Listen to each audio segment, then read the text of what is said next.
I cried for what we lost, but now I must be strong. You need to leave this house immediately.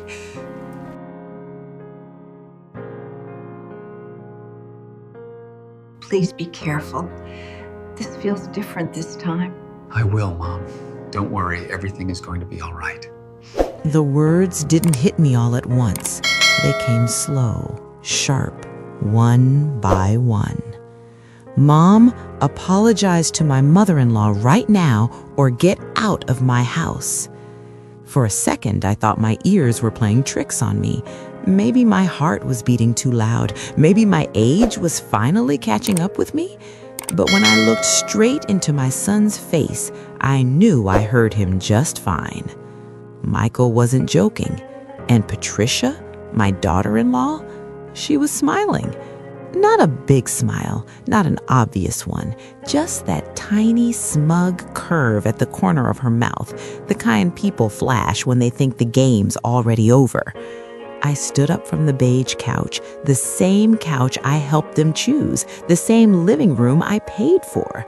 Suddenly, every eye in that room felt like a spotlight burning into my skin. I could feel judgment hanging in the air, thick and suffocating. My name is Jennifer. I'm 68 years old, and for 26 straight years, my entire life revolved around one thing: my son. Every morning at 5 a.m., I woke up to the hum of an old sewing machine. My fingers are rough from needles, my back is permanently bent, my eyesight faded under cheap yellow bulbs and tiny apartments. And I never complained, not once. Because every stitch, every sleepless night, every aching bone, it was all for Michael. But standing there in that moment, something inside me snapped. Patricia's voice echoed again, soft, sweet, fake. She found it in her purse, my mother's gold brooch. A lie, a perfectly planted lie. 3 days earlier, at her birthday party, she insisted I bring my black handbag inside while everyone else went out to watch fireworks. Then she made sure I stayed alone. I didn't realize it then, but that was the moment she set the trap. And my son? He chose to believe her. Michael stood frozen, his face red, his jaw clenched. The little boy who once crawled into my bed after nightmares, now looking at me like I was some kind of criminal. Patricia's mother clutched her chest dramatically, acting shocked, while her eyes sparkled with satisfaction. Her brother stood by the door, uncomfortable but silent. Nobody spoke up for me. Nobody. I picked up my purse with shaking hands. Patricia still smiled like she'd won a prize. I met her eyes, cold, calculating, empty. That's when I knew the truth. She never respected me. I was just in the way. I didn't scream. I didn't cry. I said 3 words: calm, steady, unforgettable. You'll pay for this. Her smile disappeared instantly. Michael expected tears, begging, maybe even an apology. But after a lifetime of sacrifice, I finally understood something painful and powerful at the same time. Dignity is worth more than love that comes with conditions. I turned around and walked out of the house I bought for him. I didn't take the elevator. I walked down the stairs so no one would see me fall apart. On the bus ride home, gripping the metal coal like it was the only thing keeping me standing, the tears finally came, hot, heavy, unstoppable. But underneath the pain, something else was growing. Anger, resolve, fire. And I whispered to myself, this isn't over. Because I didn't know it yet, but in just 2 weeks, my son would be standing at my door begging. And when that moment came, I'd be the one choosing. But to understand how a mother gets pushed this far, you need to know what she sacrificed first. And that story begins the day I became a widow with nothing but a sewing machine and a scared 12-year-old boy. Before I became the woman who walked out of her son's house with her head held high, I was a woman standing over a coffin trying not to fall apart. It was 1997 when my life cracked clean down the middle. Michael was 12 years old, still skinny, still awkward, still believing his dad was invincible. That morning started normal, too normal. My husband, Anthony, was standing in the kitchen complaining about traffic like he always did, coffee mug in his hand, tie half straight. Then, out of nowhere, he collapsed. No warning, no goodbye, just silence and my son screaming. Anthony was 46 years old when his heart gave out. One second he was alive, the next second I was a widow trying to shield a child from a reality neither of us was ready for. At the funeral, Michael clung to me like I was the only solid thing left in the world. I remember promising him, not out loud but deep inside, I will never let life break you. I didn't realize the price of that promise yet.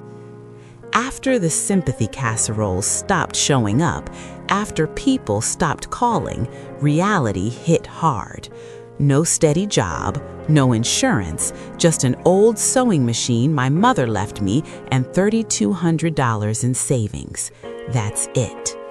The rent didn't care that I was grieving, the bills didn't pause out of respect, and a scared 12-year-old still needed food, clothes, school supplies, and hope.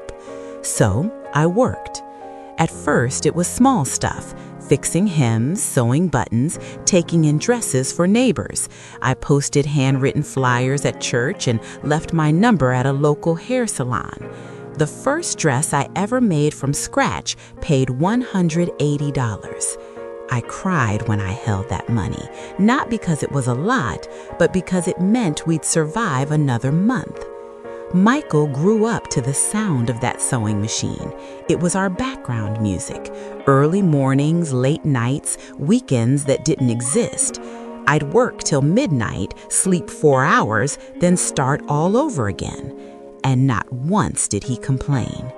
Sometimes when I dropped off a finished dress, he'd come with me, carry the garment bag, hold doors open, smile proudly like my mom made this. One night, while I was rubbing my aching hands, he looked at me and said, "Mom, when I grow up, I'm gonna buy you a big house so you never have to work like this again." That sentence kept me alive for years. When Michael turned 17, he got accepted into a private university for civil engineering. Smart kid, big dreams, massive tuition. The number scared me bad. So I leveled up. I started sewing wedding dresses. That wasn't just sewing, that was precision, stress, and perfection under pressure. Brides don't forgive mistakes, but it paid better, way better. The first wedding gown I sold for $200, then referrals came, then more brides, then word spread. I worked nonstop. 5 years later, Michael walked across that graduation stage. I paid every cent of his tuition, $187,000. I kept every receipt, not because I wanted credit, but because part of me knew someday I'd need proof of what love really cost.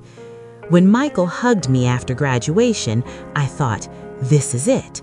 This is the reward. I was wrong. Because sacrifice doesn't always lead to gratitude. Sometimes it teaches people how much they can take. I thought paying for my son's education was the hardest thing I'd ever do. I had no idea the real cost was still coming, and it would leave me broke, lonely, and invisible. After graduation, Michael landed his first real job as a civil engineer. Nothing fancy yet, about $3,200 a month, but to me, it felt like he'd struck gold. He still lived with me in our tiny one-bedroom apartment on the edge of Chicago. Same cracked tiles, same humming fridge, same sewing machine by the window. But now there was hope in the air.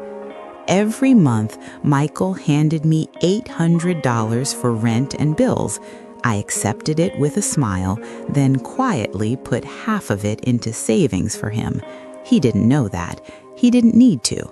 A mother doesn't keep score. 2 years later, Patricia entered our lives. She was pretty in that soft, harmless way. Quiet voice, polite smile, worked as a receptionist at a dental clinic. The first time Michael introduced her, I cried, real tears. I honestly believed my son had found someone kind. I tried hard with her, invited her over for lunch, taught her Michael's favorite dishes, gave her my silver earrings, the ones I'd saved for special occasions. She called me Mom Jennifer, said she'd never had a mother figure like me. Looking back, that should have scared me. They dated for 3 years, and when Michael told me they wanted to get married, his voice dropped. "Mom, we don't really have the money." By then, Michael was making $4,500 a month. Patricia made around $2,800. Still, wedding costs scared them. I had savings, $128,000, every dollar earned with tired hands and sleepless nights. I didn't hesitate. I paid $65,000 for their wedding. Venue, food, music, decorations, and I sewed Patricia's wedding dress myself. Expensive fabric she picked, hand-stitched lace, perfect fit. The reception looked like something out of a magazine. 180 guests, a country club, crystal glasses, smiling faces.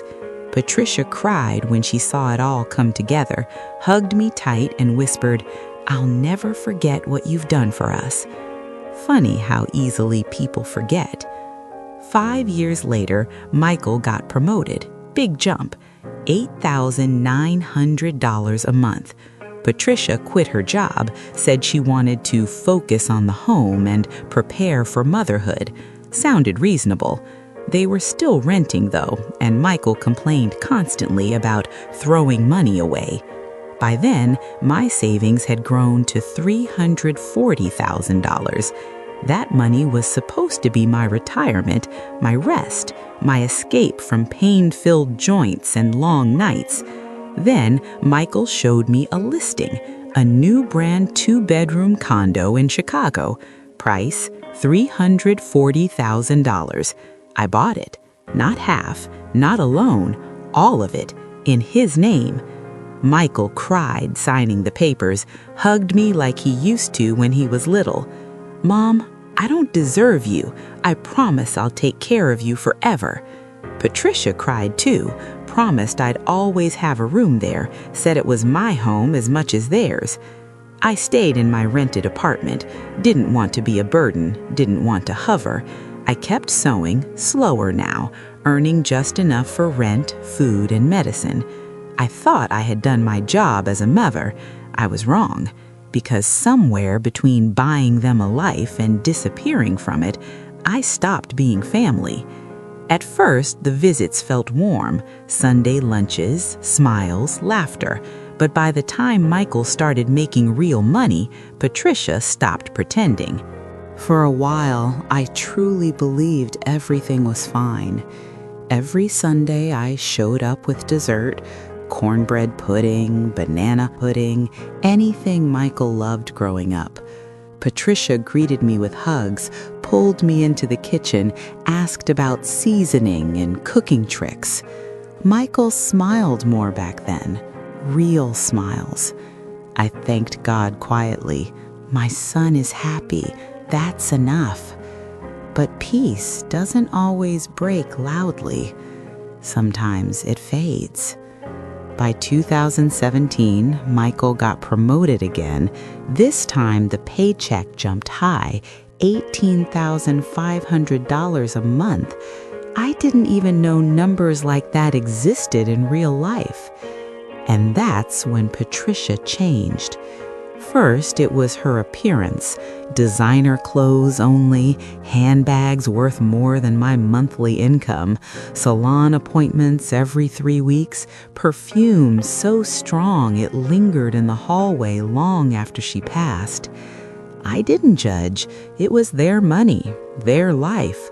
But money doesn't just upgrade wardrobes, it upgrades egos.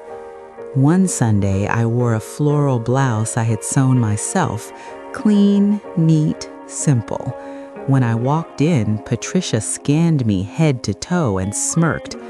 "Mom, don't you think that blouse is a little outdated? We have guests today." Guests? Since when was I a guest in my own son's home? Before I could respond, she added casually, "My mom's coming. You know how particular she is." About half an hour later, Marlene arrived, Patricia's mother. Thin smile, designer outfit, eyes that measured everything like a price tag. She took the head of the table, my seat. During lunch, they talked about trips to Miami, downtown restaurants I couldn't pronounce, spas that cost $800 a night. Michael barely spoke, just nodded proudly like showing off a trophy. When I mentioned finishing a wedding dress for a neighbor's daughter, Patricia laughed. "Mom, can we not talk about sewing today? It's kind of awkward." Awkward? The job that fed my son, the skill that paid for that table, the hands that built that house. Michael stared at his plate. That silence hurt worse than insults. After that, the visit slowed, then stopped. There was always an excuse. Busy week, Patricia's tired, already have plans. When I did visit, I could feel it. The eye rolls, the fake politeness, the tension. I started bringing store-bought desserts, spending money I didn't have, bought new blouses, even tried dyeing my hair at home, ruined it. Patricia looked at me and sighed. Such a shame. My salon charges $450, but it's worth it. That was half my rent. Phone calls with Michael became short, cold. No stories, no laughter, no warmth. One day I tried talking to him. We met at a coffee shop. I told him I felt like I was losing him. He sighed like I was inconveniencing him. "Mom, you're overthinking. Patricia adores you. You just sometimes say things that make her uncomfortable." I froze. That wasn't true, but it didn't matter because he believed her. I watched my son slip away without realizing he was being pushed. And Patricia? She didn't need to kick me out. She made me disappear. I thought distance was the worst thing she could do to me. I was wrong. The real cruelty came when she decided to frame me inside the house I paid for. For 6 straight months, I barely existed in my son's life. Sundays came and went. My phone stayed quiet. I'd wake up hoping just a little that Michael would call and say, "Mom, come have lunch with us." The call never came. Eventually, I stopped dialing first because even dignity has a breaking point. The hardest part wasn't the loneliness. It was realizing I had been replaced. One afternoon, I passed by their building, not to knock, not to disturb, just to feel close. Michael's car was parked in the garage, even though it was early. Then I saw him walk out with grocery bags, arm in arm with Patricia's mother. Laughing, comfortable, family. He had time for her, just not for me. Social media made it worse. Photos of rooftop dinners, vacations, birthday parties where Marlene stood beside Patricia like the honored matriarch. In one post, Michael wrote, "Grateful for an amazing second mom." Second. I commented, "Beautiful picture, son. I miss you." Patricia replied for him, We miss you too, Mom. Come by anytime. Anytime hurt more than never. Then, out of nowhere, an invitation arrived. Patricia's birthday. A printed card, fancy font, sweet words. Your presence means the world to us. I felt hope for the first time in months. I bought a small gift, a music box. It cost $130, money I really didn't have. But this wasn't about money. This was about my son. The party was at their condo, at least 30 guests, co-workers, friends, family, Marlene, of course. Everyone greeted me politely but coldly. Patricia hugged me quickly, thanked me for the gift without opening it, then walked away. Michael barely looked at me. I stood there holding a glass of soda, invisible in a room full of people. Someone asked if I was Patricia's aunt. No, I said softly. I'm her mother-in-law. Oh, she muttered, then disappeared. I watched Marlene being spoiled, Michael serving her food, Patricia taking photos with her. I felt like background decoration, placed there for appearance only. When night fell, fireworks lit the sky. That's when Patricia turned to me. Mom, could you stay inside and keep an eye on things, just in case someone walks in? Everyone else went outside. I stayed, alone, in the house I bought. 3 days later, my phone rang. It was Patricia, crying. Mom, my mother's gold brooch is missing. She said it was worth $8,000, a family heirloom, stolen during the party. I tried to comfort her, told her to search again, suggested police. No, I don't want drama, she said. For days, she kept texting, crying, panicking. Then Michael called. Mom, can you come over for lunch? Hope bloomed again. When I arrived, Patricia took my purse, said she'd put it in the bedroom. Lunch felt strange, quiet, heavy. Then she stood up, and everything fell apart. She searched my bag in front of everyone and pulled out something that would destroy my name, my family, and my son's trust. Lunch barely touched my plate that day. Something felt off, like the air itself was holding its breath. Michael barely spoke. Patricia kept glancing at me, then at her mother. Her brothers showed up late and stood near the doorway like backup. Then Patricia stood up. I need to say something. My stomach dropped. She clasped her hands together, eyes glossy, voice shaking like she was about to confess a crime she didn't commit. Everyone knows my mom's gold brooch is missing, right? Michael frowned. Missing? Since when? Patricia sniffed. Since my birthday. I didn't want to worry you. Marlene clutched her chest dramatically. That brooch was a family heirloom. I already knew what was coming. I just didn't know how far she'd go. Patricia turned to me slowly.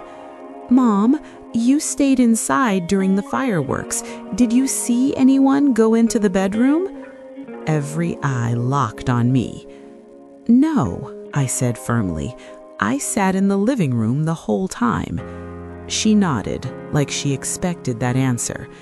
Then came the knife. Maybe we should check everyone's bags, just to be sure. The room froze. What?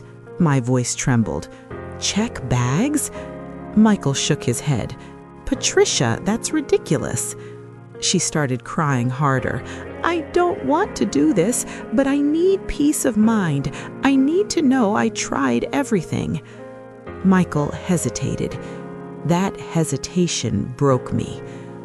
All right, I said quietly. Go ahead. Patricia disappeared into the bedroom and came back holding my purse, the same purse she insisted on taking earlier. She unzipped it slowly, too slowly. Wallet, keys, handkerchief. Then she stopped. Her fingers pulled out something small, golden, shining under the light. The brooch. Marlene gasped. Patricia sobbed. Her brothers whispered, and Michael looked at me like he didn't recognize me anymore. "That's impossible," I whispered. Patricia clutched the brooch like it was proof of betrayal. "Mom, why?" I couldn't breathe. "I didn't take it." I turned to my son. "Michael, I swear to God, I don't know how that got there." His face twisted with confusion and disappointment. "Mom, how could you?" Patricia cried louder. "If you needed money, why didn't you ask us? We would have helped." That's when I saw it, just for half a second, behind the tears, behind the shaking lips, a flicker of victory. She'd done it. Marlene crossed her arms. "Jennifer, you owe my daughter an apology." I straightened my back. "I will not apologize for something I didn't do." Michael snapped. "Enough! Just apologize and this will be over." "No," I said. "I won't lie to protect someone else's lie." His voice rose, something he'd never done before. "Then get out of my house." The words echoed. My house. I looked at him, really looked, and realized the boy I raised wasn't standing there anymore. I picked up my purse, walked toward the door. Before leaving, I stepped close to Patricia and met her eyes. "You will pay for this." Her smile vanished. I walked out, and when the door closed behind me, I knew my life had just split into before and after. I cried for 3 days straight, but on the 4th morning, I made a decision that would change everything and scare the woman who framed me. For 3 straight days, I didn't exist. I stayed locked inside my tiny apartment, curtains closed, phone face down, food untouched. I cried until my chest hurt and my eyes burned. Not the soft crying either, the ugly kind, the kind that shakes your whole body and leaves you gasping like you're drowning. I cried for the humiliation. I cried for the lie. I cried because my own son chose someone else's tears over my truth. On the 4th morning, something changed. The pain didn't disappear, but it hardened. I woke up early, like always, 5 a.m. sharp, even though there was no dress to sew, no deadline to meet. My body remembered discipline even when my heart was shattered. I stood in the bathroom, staring at my reflection. Wrinkled skin, tired eyes, bent shoulders. But I didn't see weakness anymore. I saw survival. I made coffee, sat at the table, and for the first time since that day, I stopped asking, why did this happen to me? Instead, I asked, what do I still have? That's when I opened the old drawer. Inside was a thick folder I hadn't touched in years. Receipts, bank transfers, contracts, every dollar I ever spent on Michael, neatly organized without realizing why I'd done it.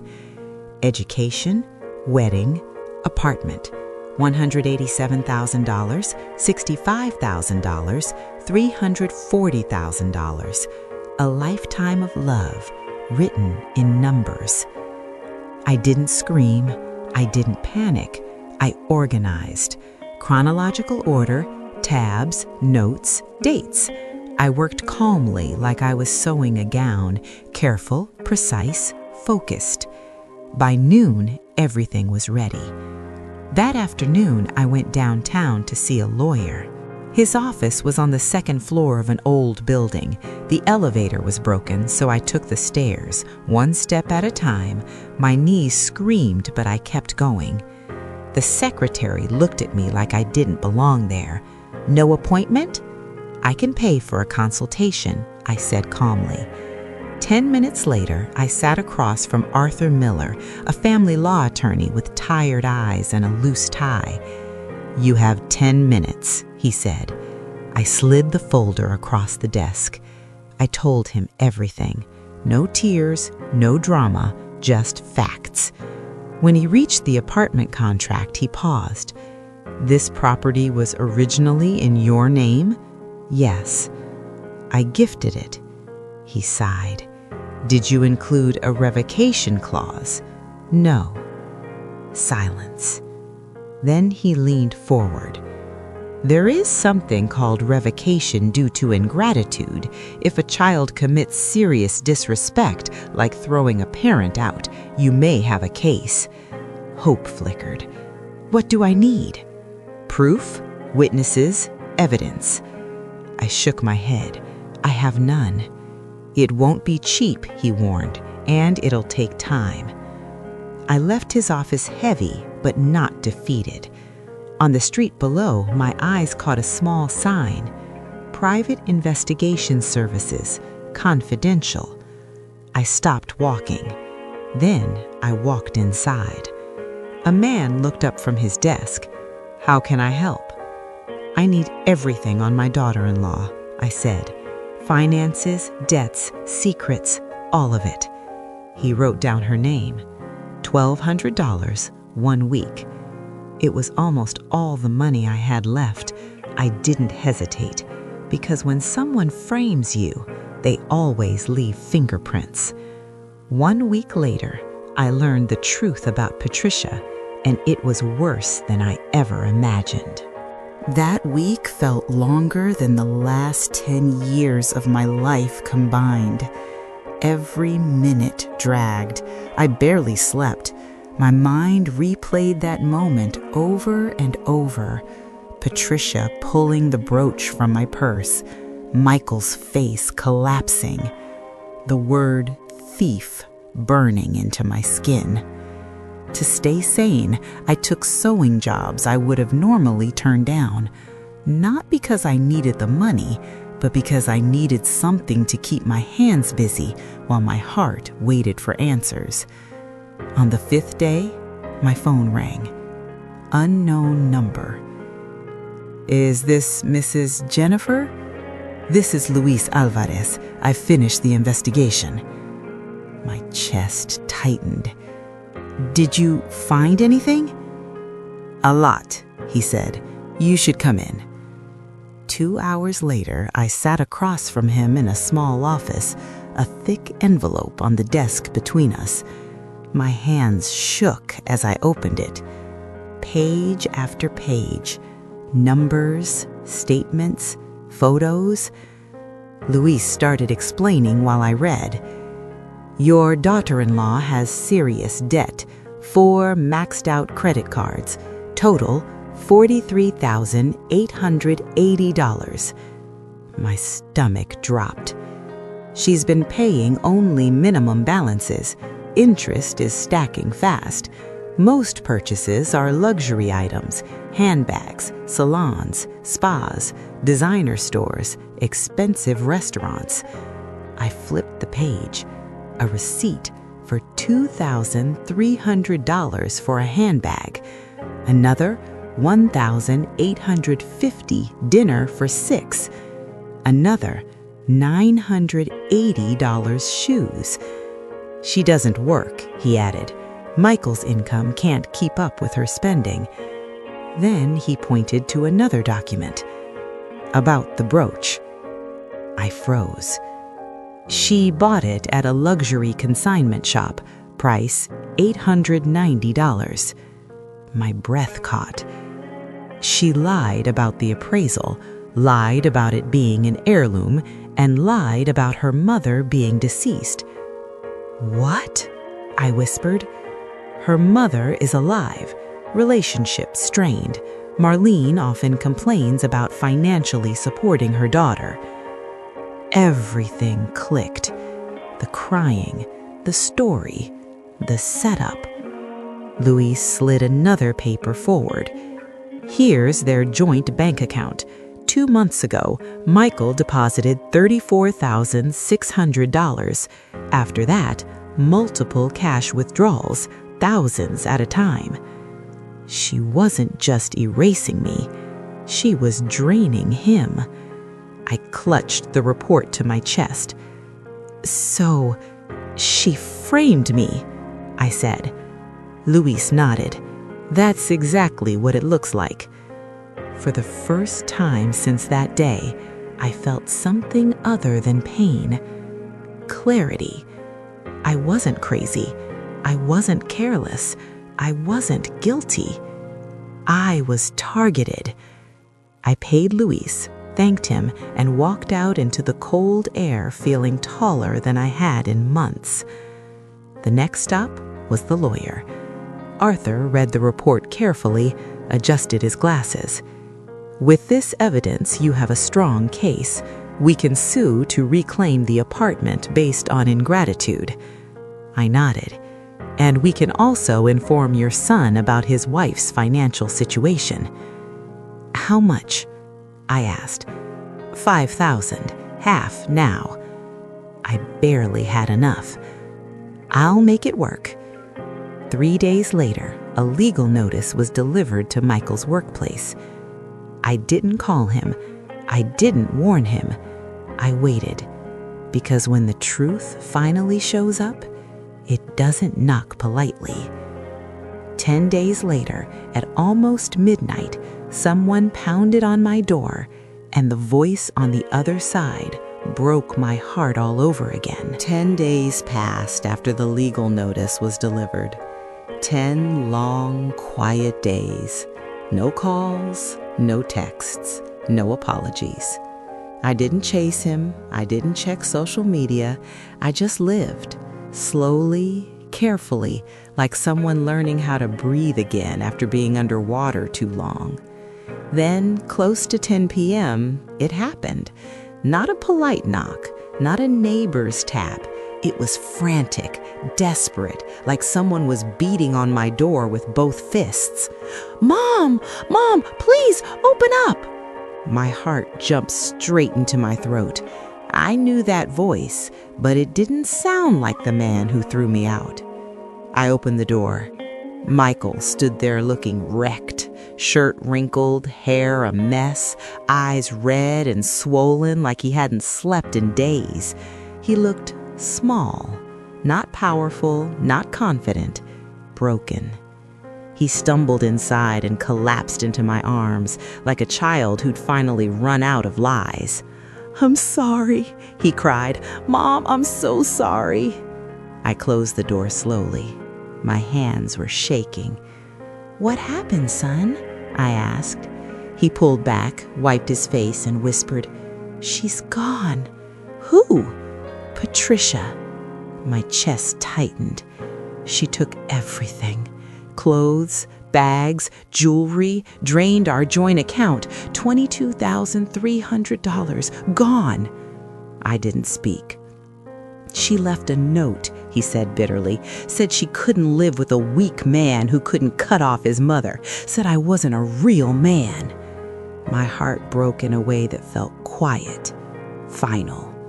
"She confessed," he said, voice cracking, "last night, about the brooch, about everything." I closed my eyes. "She bought it, planted it in your bag. She wanted me all to herself. She said you were in the way." Silence filled the room. Michael dropped to his knees. "I believed her," he sobbed. "I chose her over you. I kicked you out of your own house." I didn't say I told you so. Pain doesn't need reminders. "There's more," he whispered. "I got the letter from your lawyer about reclaiming the apartment." He looked up at me, ashamed. "You were right, Mom. I was blind." I helped him sit down, gave him water. "I don't have the money," he said. "She left me with debt, credit cards, bills I didn't even know existed." I studied his face, the same face I'd kissed goodnight for years. "Michael," I said calmly, "I forgive you." He sobbed harder. "But forgiveness doesn't erase consequences." He nodded. "You will sell the apartment."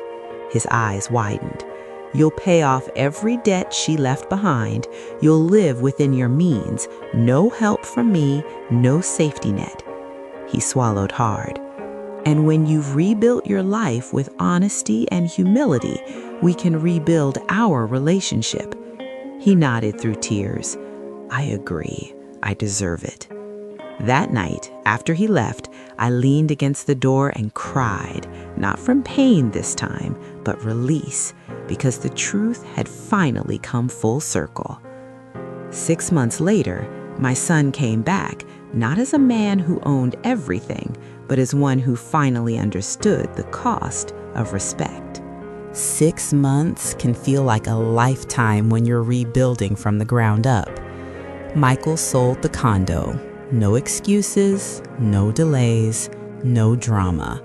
The place went for $385,000, more than what I paid years ago. From that money, he cleared every single debt Patricia left behind. Credit cards, car loan, legal fees, taxes, realtor costs. By the time it was all done, the number left staring back at him wasn't impressive anymore. Reality never is. He bought a much smaller place on the outskirts of the city. No fancy views, no rooftop grills, no luxury gym downstairs. Just a quiet 2-bedroom with plain walls and normal neighbors. A life that matched his actual income. And you know what? It changed him. Every Sunday he came over to my apartment, not because I asked, but because he wanted to.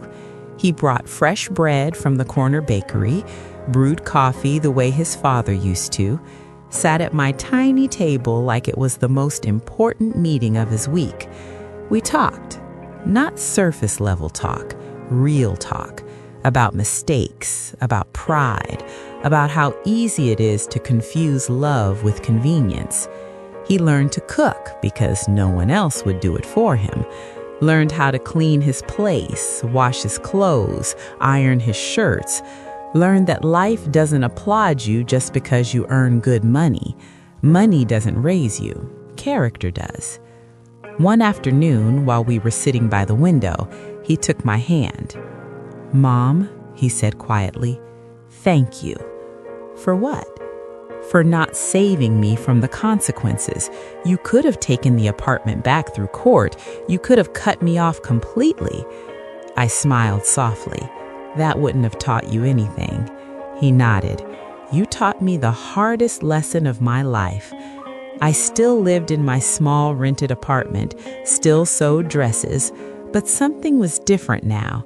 I wasn't exhausted from carrying someone else's future on my back.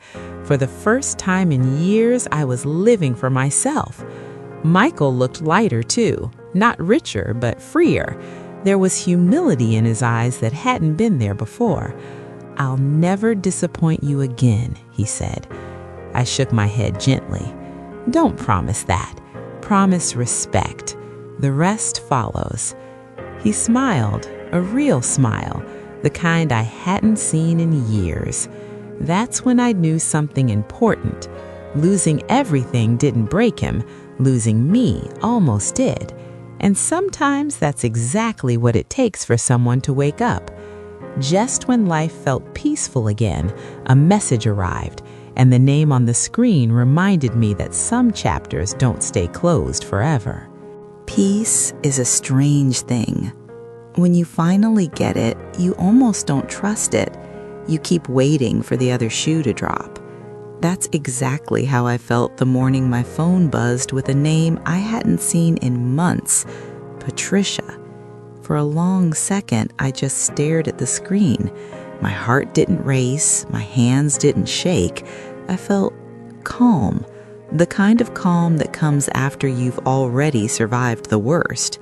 I didn't answer. The phone buzzed again, then a text. "Jennifer, I think we need to talk." Need. Funny word coming from her. I showed the message to Michael when he came by that evening. His jaw tightened the second he saw her name. "Mom, you don't owe her anything," he said quickly. "If she's trying to come back..." "I know," I said gently, "but I want to hear what she has to say." He looked at me like I was crazy. Maybe I was, or maybe I was finally strong enough not to be afraid. I replied with one line, Say what you need to say. I'm listening." Her response came fast, too fast. "I made mistakes. I was under a lot of pressure. I never meant for things to go that far." There it was. No apology, just excuses dressed up as reflection. She went on about how hard life had been since she left, how Michael changed, how she felt misunderstood, how people turned their backs on her. Not once did she say, "I lied." Not once did she say, "I framed you." Finally, the real reason showed itself. "Michael won't answer my calls. I just want things to go back to how they were." I almost laughed. Back to how they were? When she had money, control, and an obedient husband? When I was invisible? I typed slowly, carefully. "Patricia, things don't go backward. They go forward, or they end." There was a pause. Then the last message came. "I know about the apartment sale. If Michael has money now, we could fix things. Families forgive. That's what moms do, right?" That line burned. She still thought love was a wallet. I handed the phone to Michael and let him read everything. He went quiet, then handed it back with a hard shake of his head. "She hasn't changed. She's just desperate." That night, he sent her one final message. Not angry, not emotional, just clear. "Do not contact my mother again. What you did was unforgivable. I won't rebuild a life on lies." She never replied. And just like that, the door she tried to reopen slammed shut for good. I slept better that night than I had in years. Because closure isn't about hearing sorry. It's about knowing you don't need it anymore. Months later, a quiet moment between me and my son revealed the one truth neither of us had ever said out loud, and it changed everything. Some conversations don't happen during fights. They happen in quiet moments, when nobody's defending themselves anymore. It was a calm Sunday afternoon. No rush, no tension, just coffee cooling on the table and sunlight spilling through my old apartment window. Michael sat across from me, quieter than usual. He kept staring at his cup like the answer to something was hiding at the bottom. "Mom," he finally said, "can I ask you something? Honestly?" I nodded. "Why didn't you ever stop me?" he asked. "Why didn't you say no to the money, the wedding, the apartment?" I leaned back in my chair and smiled softly, not because it was funny, but because I'd been waiting years for that question. "Because you were my son," I said, "and because I confused love with sacrifice." He looked up, surprised. "I thought loving you meant giving you everything you asked for," I continued. "I thought if I made your life easier, you'd be happy, and happiness would keep you close." He swallowed hard. "But what I really taught you," I added, "was that my needs came last, and people learn how to treat you by what you tolerate." Tears welled in his eyes. "I didn't realize it. I didn't see how much I was taking." "I know," I said. "That's why I don't hate you." We sat in silence for a moment. Then he spoke again. "When Patricia framed you, I didn't just betray you," he said quietly. "I betrayed who I used to be." That was the truth. Not the lie she told, not the money she took, but the man he stopped being. "I thought being successful meant cutting off anything that reminded me of struggle," he admitted. "I didn't realize I was cutting off the person who taught me how to survive." I reached across the table and squeezed his hand. "I know," I said. "You lost your way. That doesn't mean you're lost forever." He nodded slowly. He said, "I'm scared. Scared I'll mess up again." I smiled gently. "Good," I said. "Fear keeps you honest." That day, we didn't cry. We didn't apologize again. We didn't reopen old wounds. We accepted the truth. that love without boundaries becomes control, that money can hide rot, that respect is louder than promises, and most importantly, that forgiveness doesn't mean forgetting, it means choosing what comes next. Years later, when someone asked me if I regretted anything, my answer surprised even me. A few years passed quietly after everything settled. No drama, no chaos, just life, simple, steady, real. One afternoon, while I was sewing a navy blue dress near the window, a neighbor stopped by. Sweet woman, around my age. She watched my hands move for a moment and then asked something that caught me off guard. "Jennifer," she said gently, "after everything you went through, do you regret it?" I didn't answer right away. That question followed me all evening, while I cooked, while I folded laundry, while I lay in bed staring at the ceiling. Do I regret giving my son everything?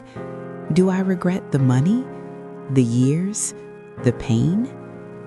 The next morning, Michael came over like he always did on Sundays. He brought coffee, bread, and that familiar quiet respect he'd learned the hard way.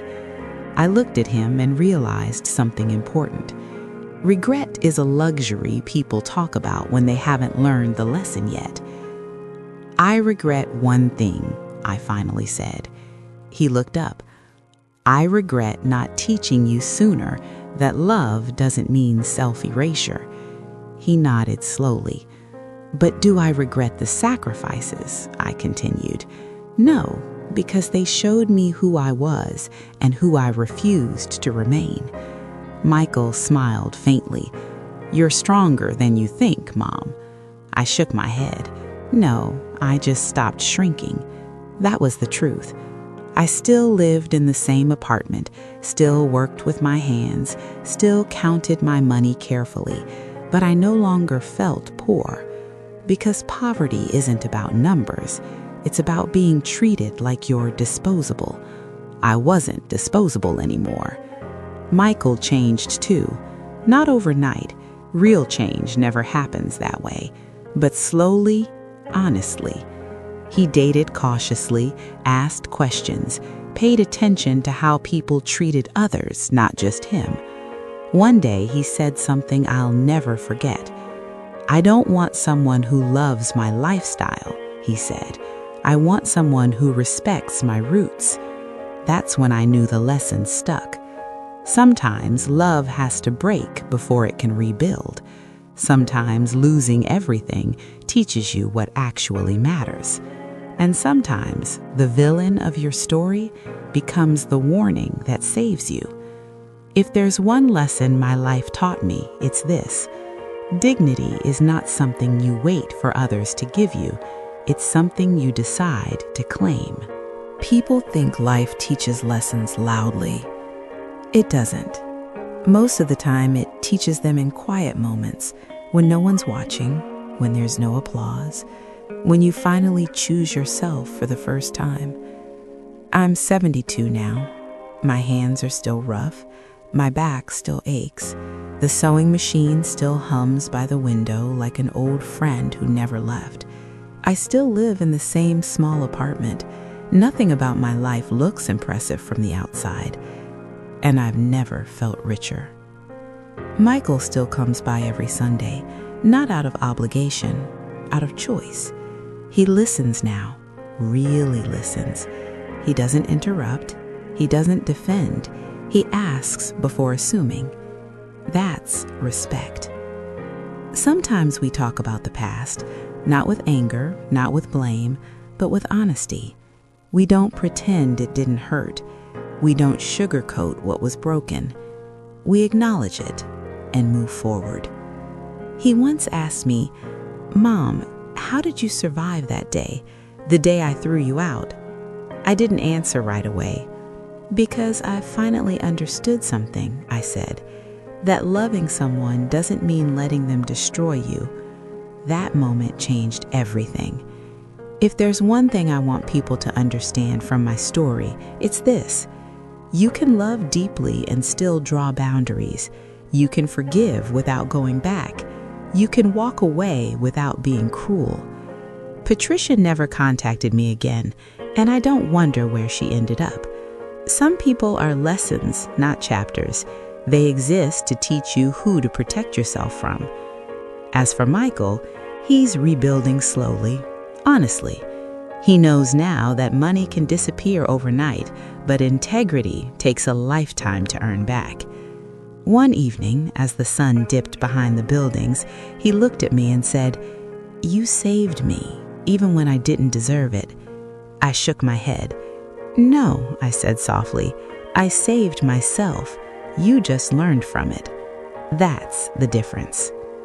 I don't regret the past. I don't wish for revenge, and I don't live in fear anymore, because the strongest thing a person can do isn't holding on. It's knowing when to let go. If this story touched something inside you, if you've ever given everything to someone who forgot your worth, if you've ever struggled to choose between love and self-respect, share your thoughts in the comments. Like and subscribe so you don't miss the next story. Stay with us, because every ending carries a lesson, and every lesson deserves to be heard. Thank you for listening. Thank you for watching this journey of truth and healing. If this story touched your heart, please like and subscribe so you don't miss the next one. We'd love to know your thoughts. If you were in her place, would you have forgiven your son? Tell us in the comments.